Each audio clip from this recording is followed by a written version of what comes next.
India की सबसे बड़ी खबरों की टॉप हेडलाइंस। आज मार्केट ने स्टार्ट ही वीक नोट पर किया। Nifty 236 points gap down open हुआ है 25,571 और ग्लोबल मार्केट्स की वीकनेस और आईटी इंडेक्स में लगभग 4% की गिरावट के चलते ओपनिंग आवर में थोड़ी वॉलेटिलिटी दिखी, लेकिन ओवरऑल प्रेशर बना रहा। इंडेक्स धीरे धीरे 25,520 से 25,530 जोन तक स्लिप कर गया क्योंकि सेंटिमेंट कॉशियस था और मिड मॉर्निंग में आईटी स्टॉक्स में हल्का सा रिकवरी आया, जिसने निफ्टी को वापस 25,590 से 25,600 जोन तक पुश किया। लेकिन यहाँ बाइंग में स्ट्रेंथ नहीं थी, फॉलो थ्रू मिसिंग था। सेकेंड हाफ में सीलिंग प्रेशर और बढ़ गया। 2:30 पीएम के बाद निफ्टी 25,500 के नीचे स्लिप कर गया और लास्ट आवर में और वीक हो गया। Closing near day low at 25,471.10 points. Overall session week रहा। आईटी लीड प्रेशर था और ग्लोबल अनसर्टिनिटीज ने रिस्क एपेटाइट को सरप्रेस किया। आगे क्या देखना इम्पोर्टेंट है? मार्केट अब सेंसिटिव रहेगा। Global risk sentiment, Q3 earnings update और डोमेस्टिक मैक्रो क्यूज। इंडिया की अपडेट्स। क्या चल रहा है देश में? Forex reserves. इंडिया का forex reserve 6.71 billion US dollar गिरकर 707.6 बिलियन यूएस डॉलर हो गया। आरबीआई का data. RBI governor Sanjay Malhotra ने कहा है कि इंडिया एक्सटर्नल फाइनेंसिंग मैनेज करने के लिए वेल पोजीशनड है। Defence boost. Defence acquisition council ने अप्रॉक्स 3.6 लाख करोड़ रुपीस के परचेस को इन प्रिंसिपल क्लियरेंस दे दिया है। इसमें राफेल जेट्स और एडिशनल बोइंग पी एयरक्राफ्ट शामिल हैं।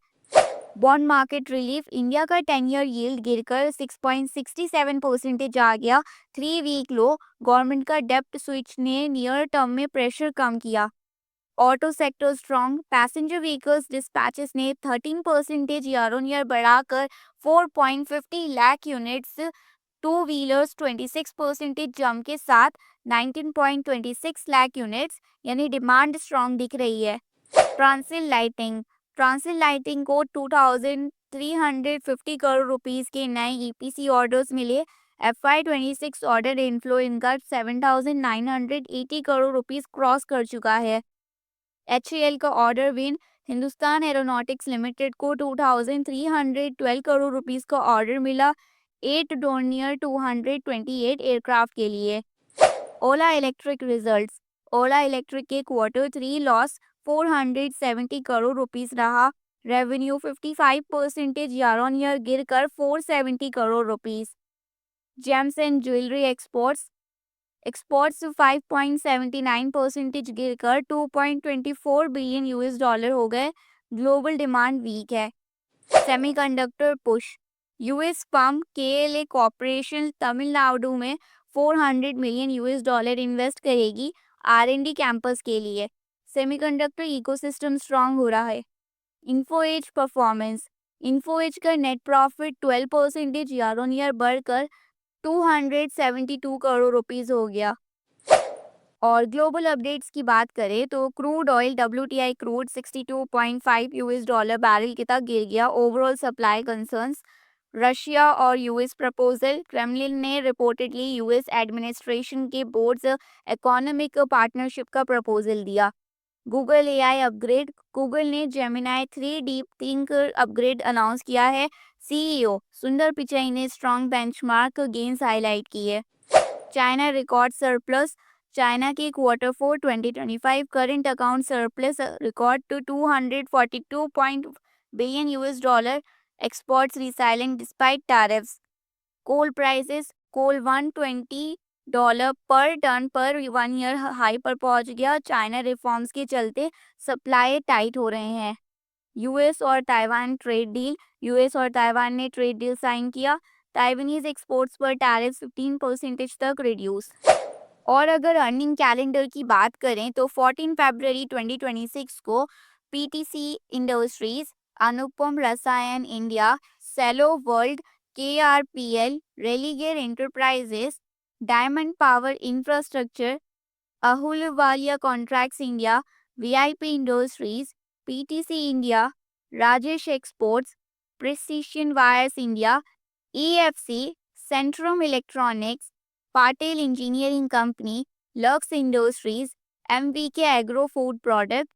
इन स्टॉक्स का अर्निंग कैलेंडर 14 फरवरी 2026 को है। और अपकमिंग इकोनॉमिक इवेंट्स के अंदर 15 फरवरी 2026 को अनएम्प्लॉयमेंट रेट आएगा, 16 फरवरी 2026 को रियल जीडीपी जापान का, 16 फरवरी 2026 को रियल जीडीपी थाईलैंड का और कनाडा का इन्फ्लेशन। गुजरात का budget, good imports, WPI inflation, good exports और good trade balance. Upcoming corporate actions में 7 टेक्नोलॉजीज लिमिटेड ने इंटीरियम डिविडेंड अनाउंस किया है ₹1.50 का। आरती फार्मा लैब्स लिमिटेड ने इंटीरियम डिविडेंड अनाउंस किया है ₹1.50 का और इसकी एक्स डेट है 16 फरवरी 2026। अपोलो हॉस्पिटल्स एंटरप्राइजेस लिमिटेड ने ₹10 का इंटीरियम डिविडेंड अनाउंस किया है, इसकी एक्स डेट है 16 फरवरी 2026। आईएफएल कैपिटल सर्विसेज ने ₹3 का इंटीरियम डिविडेंड, ट्रूलस्कर फारस इंडस्ट्रीज ने ₹3 का interim dividend, Kesar terminals and infrastructure 50 का इंटीरियम डिविडेंड और one life capital advisors limited ने right issue of equity shares कर रहे हैं और इसकी एक्स डेट होगी 16 फरवरी को। टोरेंट पावर ने ₹15 का इंटीरियम डिविडेंड अनाउंस किया है। यूनिपार्ट्स इंडिया लिमिटेड ने ₹7 का इंटीरियम डिविडेंड और इन सब की एक्स डेट 16 फरवरी को है। फाइनल टेक अवे आज के सेशन क्लियरली सेलर्स के कंट्रोल में था। आईटी वीकनेस और फ्रेगाइल ग्लोबल मूड ने मार्केट को ड्रैग किया। शॉर्ट टर्म में वॉलेटिलिटी कंटिन्यू रह सकती है और इसका key focus global cues, earnings, bond yields पर रहेगा। ये वीडियो सिर्फ एजुकेशनल पर्पस के लिए है, स्टॉक रिकमेंडेशन या बाइंग एडवाइस नहीं है। कोई भी इन्वेस्टमेंट डिसीजन लेने से पहले एक सर्टिफाइड फाइनेंशियल एडवाइजर से कंसल्ट करें। और अगर आपको वीडियो हेल्पफुल लगा तो लाइक करें, शेयर करें और चैनल को सब्सक्राइब करें। Thanks for watching.